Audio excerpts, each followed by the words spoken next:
तुमसे हमारा जीना अलग, पहनावा अलग, तो फिर जेल की दाल इकट्ठे क्यों खाएं हम? अवामी लीग जिसके तुम रूए रवा हो साला, उसका सबसे बड़ा मसला ही है कि दिलों में आग लगा दो। तुम्हारा मसला पंजाबी या बंगाली नहीं है, नफरत नफरत और फिर कहीं जाकर सियासत। जहाँ तुम्हारी हद खत्म होती है ना, वहाँ पर हमारी शुरू होती है। सीधा चौथी लिस्ट में तेरा नाम आ गया मेरे दोस्त। जल्दी से सामान बांध और पहुंच यहाँ। मैं इशारों में नहीं, सीधी बात करता हूँ। जनरल रियाया हो या जनरल नेपोलियन, बरतानिया हो या अमेरिका, दुनिया की कोई सरकार, कोई फौज हमारे 6 पॉइंट्स के डिमांड को तस्लीम नहीं करेगी। मेरे पास मेरी सोर्सेज से कॉन्फिडेंशियल इंफॉर्मेशन है। अगर ये इंफॉर्मेशन मुक्तिबानी वालों के हाथ लग गई तो बहुत से मासूम लोगों की जानें और स्पेसिफिकली मेरी सोर्सेज की जानें खतरे में आ जाएंगी। आप गर्ल्स हॉस्टल की छत पर पाए जाएंगे, ये तो मैंने कभी सोचा भी नहीं।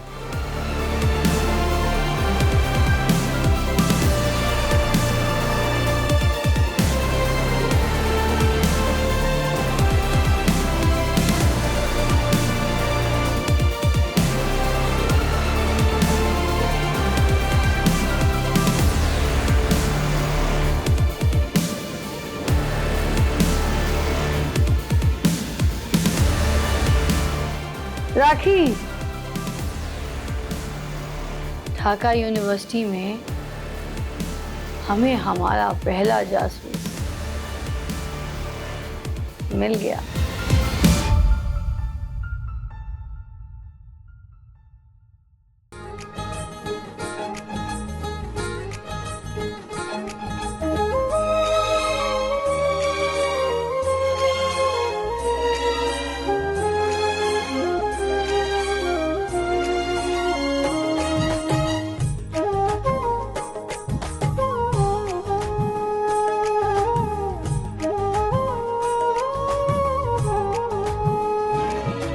जागती आँखों में है चेहरा वो ख्वाब सा, धड़कन के साथ कहीं मेरे रहती है वो, खिलते हुए फूलों में कहीं हंसती है वो, ढूंढने को इसे झूम के मन मेरा, दिल ये किस राह को ले चला।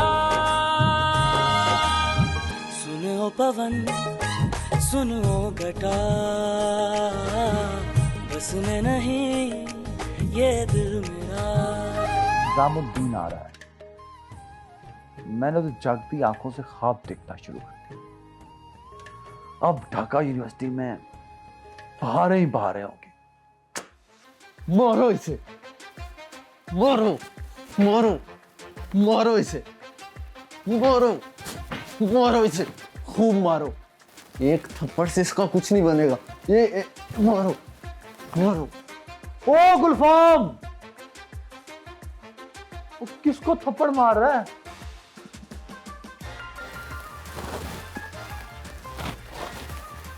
तेरे यार निजामुद्दीन की तुरगत बन रही थी, सारा मजा किरकिरा कर दिया तूने। मेरे यार की दुर्गत?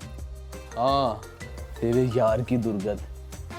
तेरा यार निजामुद्दीन तेरे साथ ढाका यूनिवर्सिटी पढ़ रहा था और हस्बे तौफीक लच्चरबाजियां कर रहा था, और फिर ऐसी दुर्गत बन रही थी।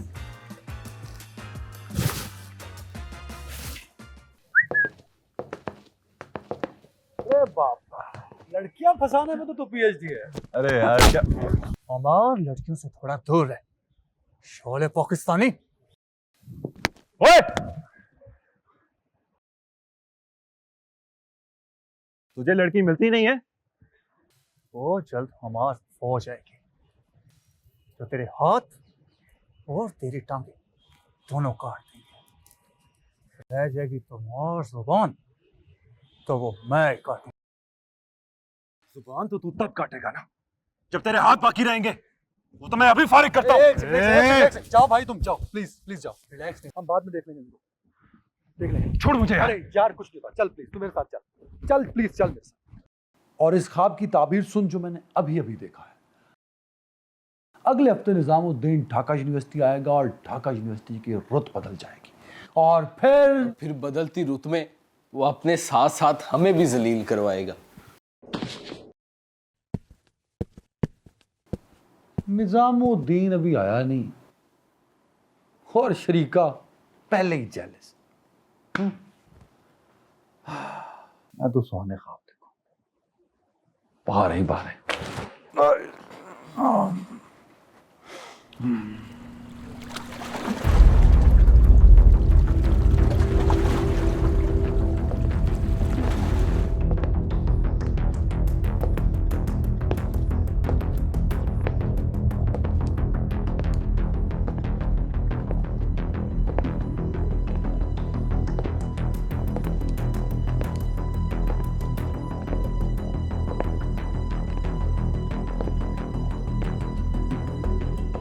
Welcome madam, welcome. कमरा हेडक्वार्टर में स्वागत है आपका मैडम।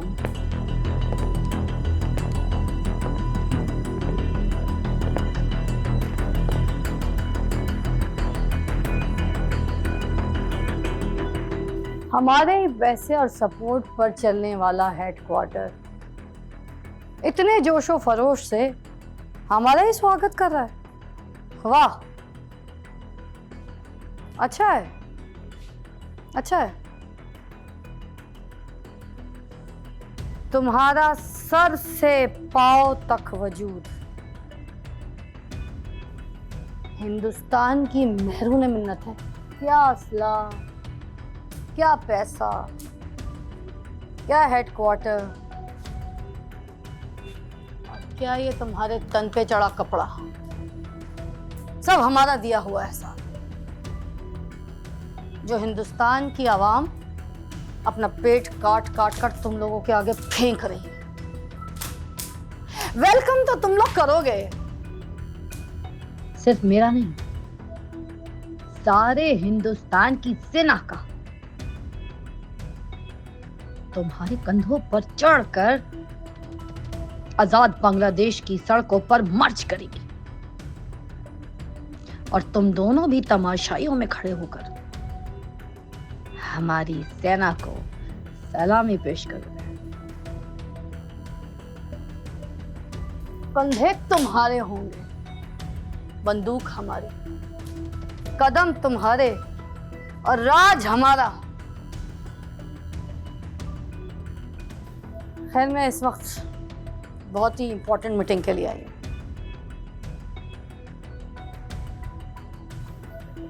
हिंदुस्तान से हमारे सीनियर आ रहे हैं। जब तक मैं उनका इंतजार करूं, तुम लोग बाहर जाकर पहरा दो। कहीं ऐसा ना हो कि फौज आ जाए और फिर उसूल तो यही तय पाया कि तुम्हारे और हमारे दरमियान की पहली गोली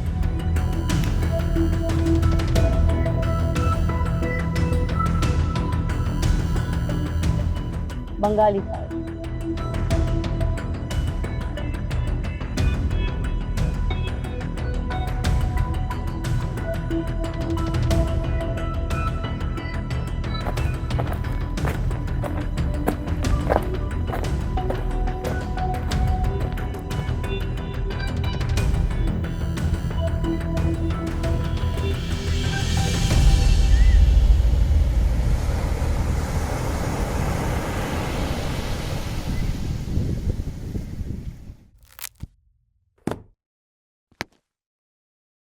यार ये क्या अजीबोगरीब शर्त रखी गई है कि शेख साहब जब सदर मुमलिका से ढाका में मुलाकात करेंगे तो उनकी गाड़ी पर पाकिस्तानी परचम होगा। यार तुम हर बात आधी क्यों करते हो? यानी इसका मतलब ये है कि सच कहीं बीच में ही रह जाता है। तो पूरी तुम बता दो। असल में शेख साहब अपनी गाड़ी पर बांग्लादेशी झंडा लगाकर सदर मुमलिकत साहब से मिलने का इरादा रखते हैं, जबकि पाकिस्तान की इज्जत इस सब हिलाली परचम के साथ है। अगर शेख साहब ऐसा नहीं कर सकते तो फिर कोई एग्रीमेंट और कोई डायलॉग नहीं हो सकता। ये सदर मुमलिकत के ऑर्डर्स हैं कि पाकिस्तान की सालमियत को कॉम्प्रोमाइज करके होने वाली हर मुलाकात बेसूद है। शेख साहब को अगर पाकिस्तानी झंडे से कोई प्रॉब्लम है तो वो झंडा मत लगाएं, बिल्कुल मत लगाएं। लेकिन पाकिस्तान के सदर से मुलाकात करते वक्त भारत की ईमा पर बांग्लादेशी झंडा लगाकर आना मुल्क की तौहीन है। ये तो ऐसी है कि सदर मुमलिकत इंडोर्स कर रहे हैं एक बागी नजरिए और एक बागी सोच को। शेख साहब इलेक्शन जीत चुके हैं, वजीर आजम बनने वाले हैं, और वजीर आजम बनने के बाद बंगाल की सारी महरूमियों का अजाला भी करने वाले हैं। फिर ये बांग्लादेशी झंडा और ये 6 पॉइंट्स, ये सब क्या इंदिरा गांधी को खुश करने के लिए है? इंदिरा गांधी ने तो बंगालियों के दिलों में घर कर लिया है, अब आप उन्हें अच्छा कहें या बुरा। सारे बंगालियों के दिलों को नहीं, सिर्फ रॉ के प्रोपेगेंडा ज़्यादा जहनों को काबू किया है इंदिरा जी ने। अरे भाइयों, वजीर आजम बनने वाली बात तो खूब रही, पहली मर्तबा बंगाल का कोई वजीर आजम होगा, और इसको भी इतना बड़ा इशू बना दिया गया। इशू शेख साहब के 6 पॉइंट्स हैं। अगर आप प्रोपेगेंडा का चश्मा उतार कर हकाइक का चश्मा पहन कर देखें तो आपको मालूम हो जाएगा। कायदे आजम के बाद पाकिस्तान के गवर्नर जनरल नाजिमुद्दीन बने, और इन नाजिमुद्दीन का ताल्लुक भी बंगाल से था। मोहम्मद अली बोगरा और हुसैन शहीद सोरवर्दी जैसे वजीर आजम भी बंगाल से थे मेरे भाई। माजी को भूल जाओ दोस्तों, आज मुजीब भाई सबसे पॉपुलर लीडर हैं, और दुनिया की कोई ताकत उन्हें वजीर आजम बनने से नहीं रोक सकती। दुरुस्त कहा तुमने, वाकई दुनिया की कोई ताकत उन्हें वजीर आजम बनने से नहीं रोक सकती, मगर बजाते खुद शेख साहब और उनके 6 पॉइंट्स उनको रोकने के लिए काफ़ी हैं।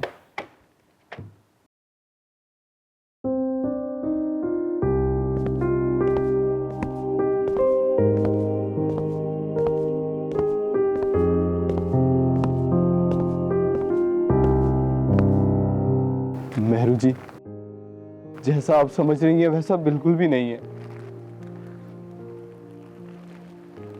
नहीं चाहिए ऐसे फूल जिनकी खुशबू बाजार से लेके खरीदी गई हो। और आपको अपने वजीफे और फीस के लिए पीछे पीछे आने की ज़रूरत नहीं, पैसे आपको मिलते रहेंगे। लेकिन तब तक जब तक बाबा जान को मैं आपके असल किरदार के बारे में बता नहीं देती।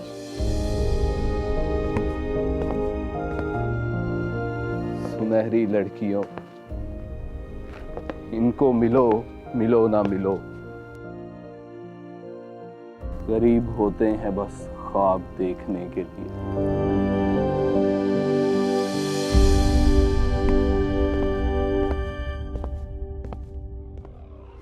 इतनी जिम्मेदारी उठाने का दावा किया करो जितनी उठा सकते हो। ज्यादा बोझ उठाने से कंधे बैठ जाते, कमर के मूरे खसक जाते। एक बार कमर बैठ गई ना तो सब कुछ बैठ गया। बंद करो ये मौसीकी। ढाका की फिजाओं में उर्दू की पुकार काबिले बर्दाश्त नहीं है।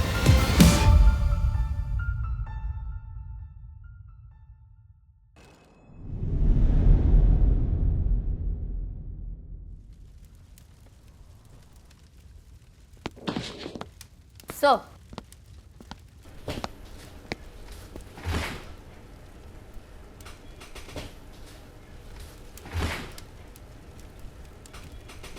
warm welcome, sir. ये मुफ्ती हेडक्वार्टर फारूक की कमांड में है। ये हमारे पैसे और हमारी सपोर्ट से चलता है, लेकिन ढाका के हालात बहुत संगीन है। हमारा इंटेलिजेंस हेडक्वार्टर दुनिया की नज़रों में जितना कम आए अच्छा है, लिहाजा तुम बंगाली सियासतदानों के साथ अपनी अहम मीटिंग्स यहाँ कर सकती हो। तुम पर हिंदुस्तान की प्रधानमंत्री इंदिरा जी का विश्वास बहुत ज़्यादा है, उन्हें निराश मत करना। Yes, sir. I'll give my best. Don't worry. Our Prime Minister will never be disappointed. Dhaka में हमारा रा का हेडक्वार्टर और ये मुफ्ती हेडक्वार्टर कभी भी फौज की नज़र में आ सकते हैं, लिहाजा हमारी सिक्योरिटी पॉलिसी यही है कि तुम, जबार और फारूक कभी भी किसी हेडक्वार्टर में इकट्ठे नहीं मिलोगे, ताकि ये ना हो कि फौज के हमले की सूरत में रा और मुफ्ती की सारी क़यादत इकट्ठी गिरफ्तार ना हो जाए। और हाँ, ढाका यूनिवर्सिटी ही रा का मेन टारगेट है। इस यूनिवर्सिटी से पाकिस्तान पर किया जाने वाला हमला इस्लामाबाद सरकार सह ना सके। इंदिरा जी इलेक्शन की भरपूर तैयारी में और हमारी प्रार्थना है उन्हें भरपूर मैंडेट मिले, क्योंकि कोलिशन गवर्नमेंट के साथ हमारे हाथ बंधे हुए हैं। बंगाल में भरपूर ऑपरेशन के लिए हमें भरपूर मैंडेट चाहिए। तो इंदिरा जी के मुकाबले में कौन है? भारतीय जनता सिंह के अटल बिहारी वाजपेयी। मुकाबला बहुत सख्त है। खैर, तुम यहाँ के लोकल मुक्ति लीडर से मिलो, उनसे शनासाई हासिल करो, ढाका के हालात को समझो और अपनी प्लानिंग करो और फिर मेरे साथ शेयर करो। Yes sir. जबार और फारूक सबसे अहम लोग, खास तौर पर फारूक ये शेख मुजीब का करीबी एडवाइजर है और खास तौर पर सीनियर मोस्ट मुक्ति कमांडर भी है। इस फारूक से जरा मोहतात कर, इससे मुलाकात से भी गुरेज करना। जितना ये पाकिस्तान से बेजार है उससे कहीं ज्यादा हम हिंदुस्तान वालों से बेजार हैं। सर, मैंने फारूक साहब की फाइल पढ़ी है। He is a dangerous man. India cannot trust him. Hindustan को सिर्फ अपनी आजादी के चक्कर में बर्दाश्त करना, वगरना अगर पाकिस्तान वालों से झगड़ा ना हो तो इसका पहला युद्ध हिंदुस्तान के खिलाफ होगा। Yes sir. अब बिल्कुल भी चिंता ना करें, मैं ढाका यूनिवर्सिटी की पल पल की खबर आपको दूंगी।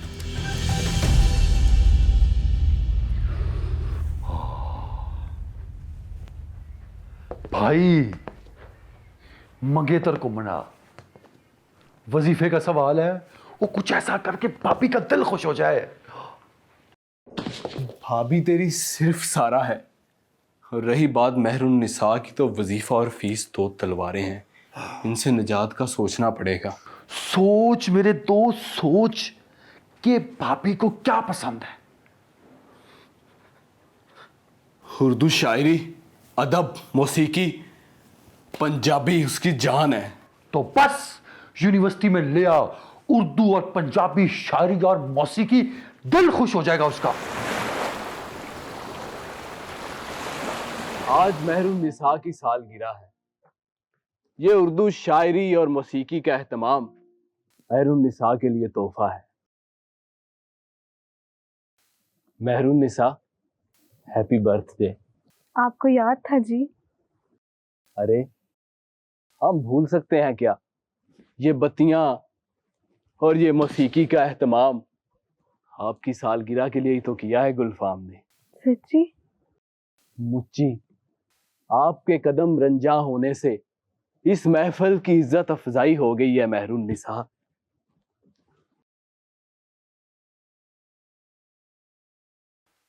उस्ताद जी आज ही लाहौर से तशरीफ लाए हैं।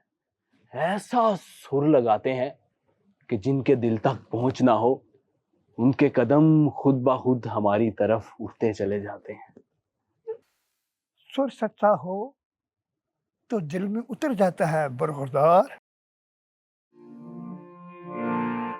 चलो अच्छा हुआ तुम भूल गए, चलो अच्छा हुआ तुम भूल गए, एक भूल ही खाया मेरा प्यार हो साजना,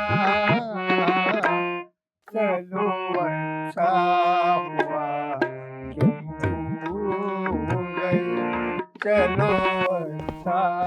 बंद करो ये मौसीकी। ढाका की फिजाओं में उर्दू की पुकार काबिले बर्दाश्त नहीं है।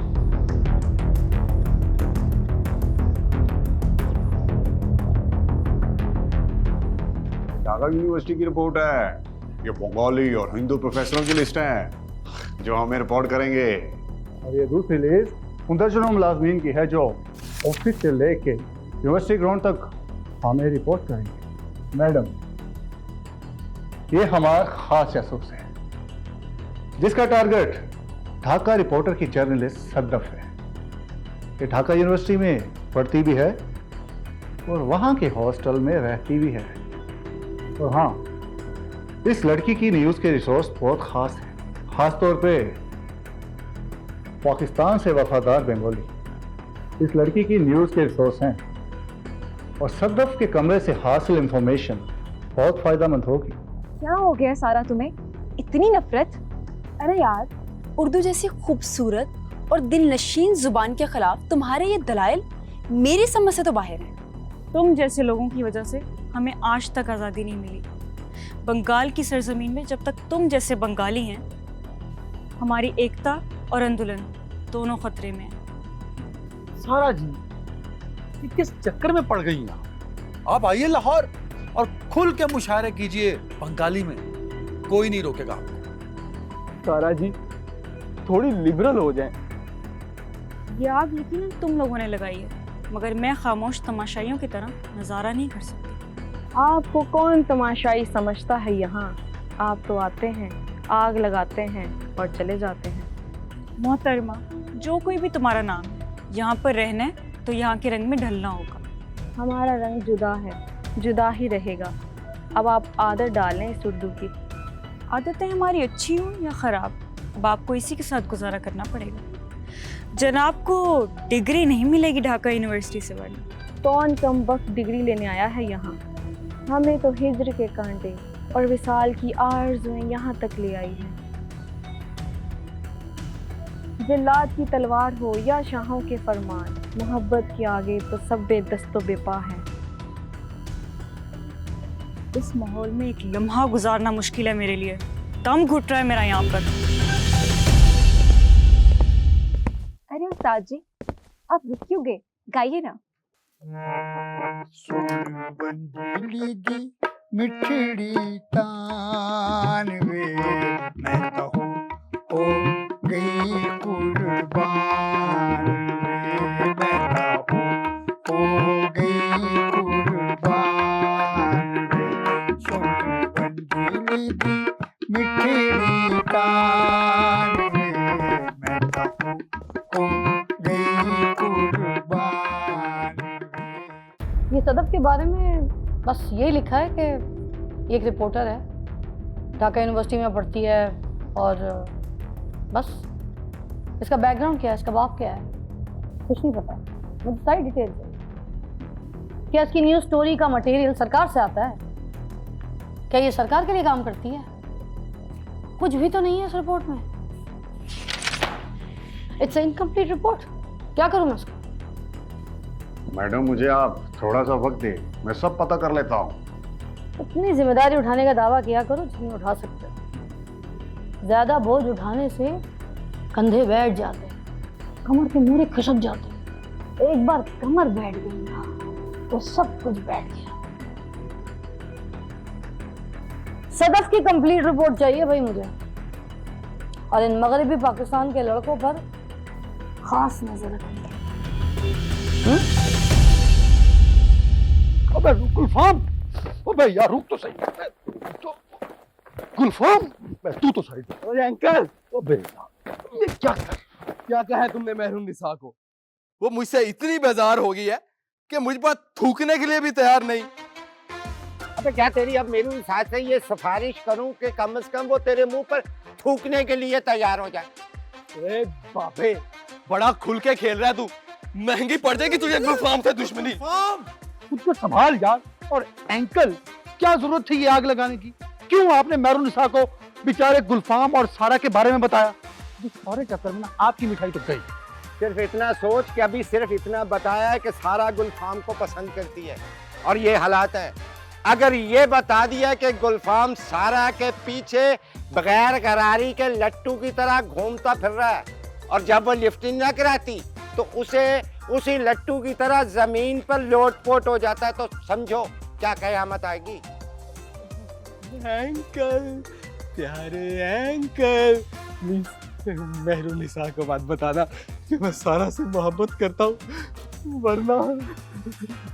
वरना तेरा वजीफा बंद हो जाएगा, वरना तेरी फीस बंद हो जाएगी और तू अरस से फर्श पर गिर जाएगा। इतना अक्लमंद है अंकल आप, आपको तो सारी बात पता है अंकल। देखो, ये बाल धूप में ऐसे नहीं उजड़े। अदनान, अंकल को मिठाई दो, मिठाई सारी दे दो। अरे नहीं नहीं नहीं नहीं नहीं, रहने दो, रहने दो। अच्छा लगता हूँ मैं अपने बच्चों से मिठाई लेते हुए। अरे आज तो सूरज मगरब से निकल आया है और इस जुमले के बाद तो जमीन की गर्दिश रुक गई है अंकल। अंकल होने का हक अदा कर दिया है आपने। देखो मैं तो पहले दिन से कहता था कि अंकल शक्ल से कमीने, बददियानत और खड़ूस और पता नहीं क्या क्या लगते हैं, लेकिन दर हकीकत तो अंकल बहुत क्यूट है, बहुत ईमानदार है, बहुत प्यारे हैं। तो सही कह रहा है तू, हराम तो अंकल को छूकर नहीं गुजरा।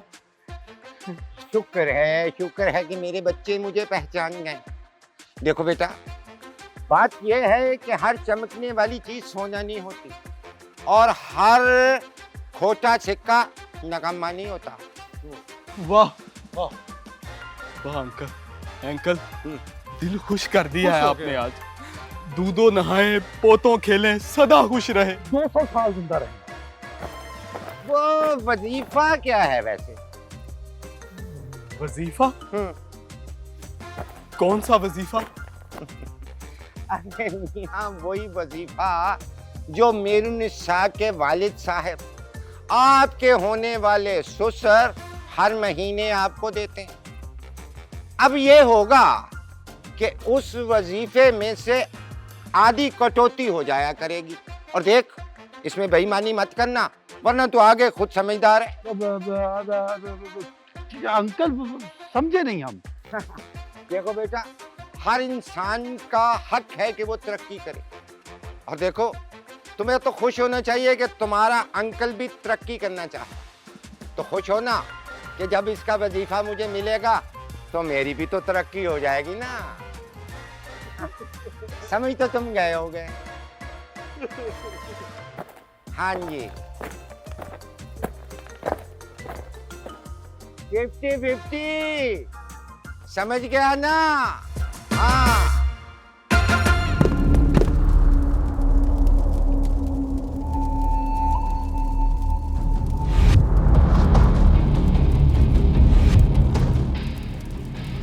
एक तो दे दे भाई।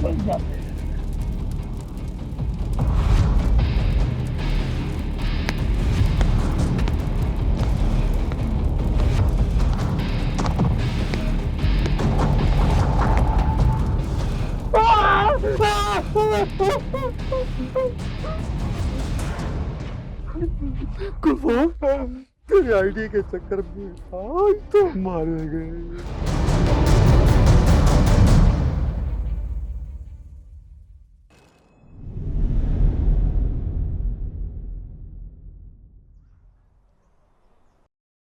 इन फूलों की एक एक पंखड़ी आपके उन आंसुओं का नजराना है, जो उस बेहुदा अंकल की बेहुदा बातों की वजह से आपकी आंखों से बरसे।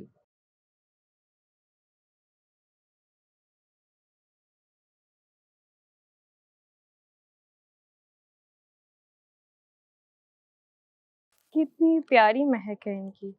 मेरी मोहब्बत की महक कहे ना इसे, और बाजार से खरीदी हुई महक नहीं है ये।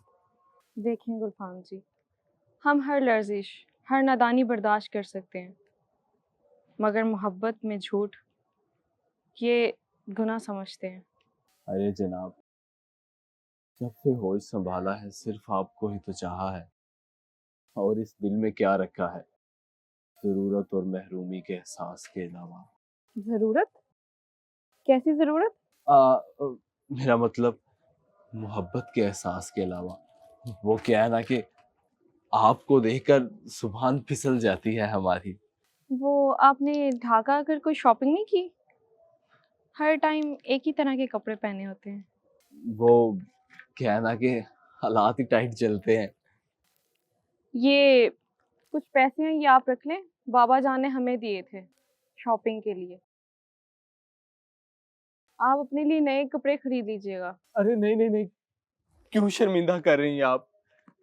चले, आपकी खुशी के लिए बस रख रहा हूँ, नहीं तो पैसों से तो मुझे कोई खास मोहब्बत नहीं है।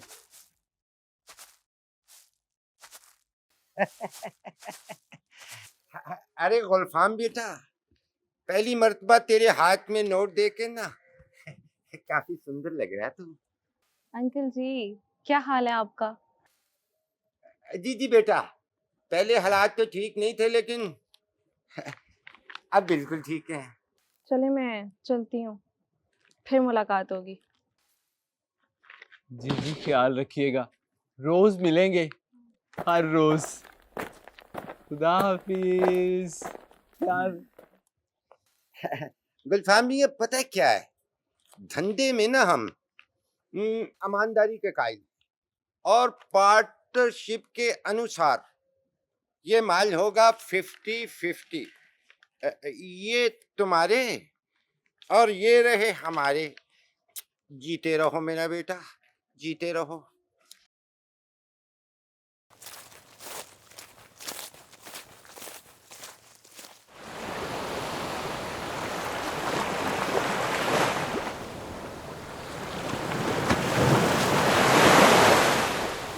यकीन माने, हम लोग यहाँ पे अपनी इज्जत दांव पे लगा कर आए हैं।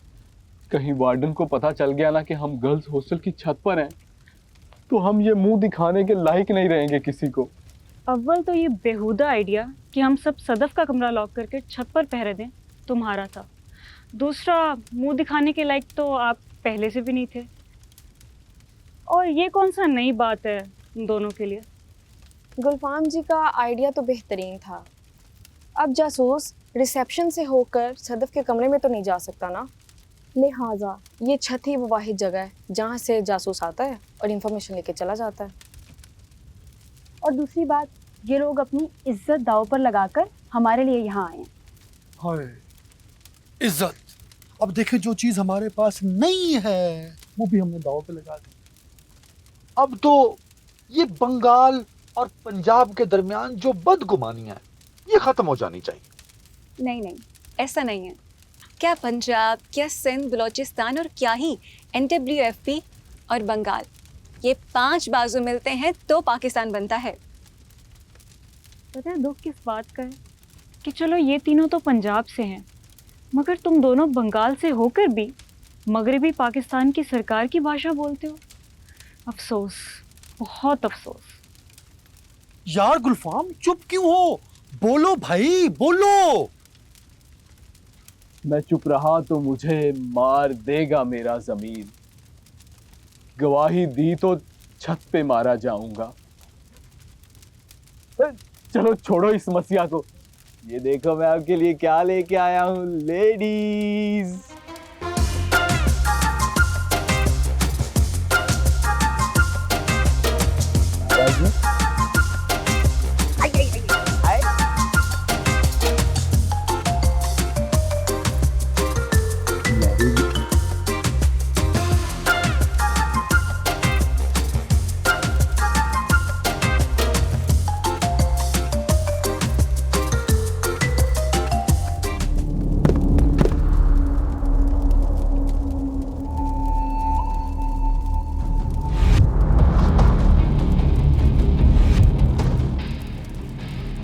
एक तो दे दे भाई।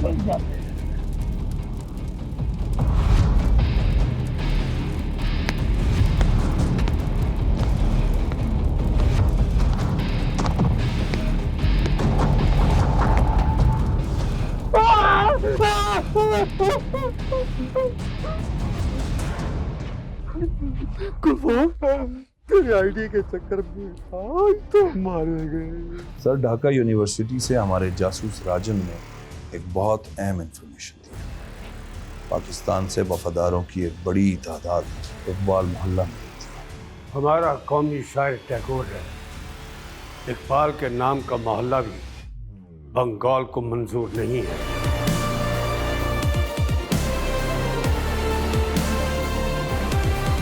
ओम कराला बदानम घोरम मक्तकेशम चित्रभोरियम।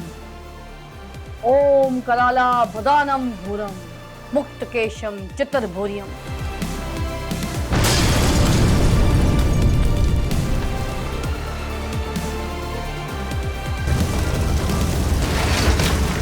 ढाका वालों, तैयार हो जाओ। निजामुद्दीन आ रहा है तुम्हारा निजाम बदलने के लिए।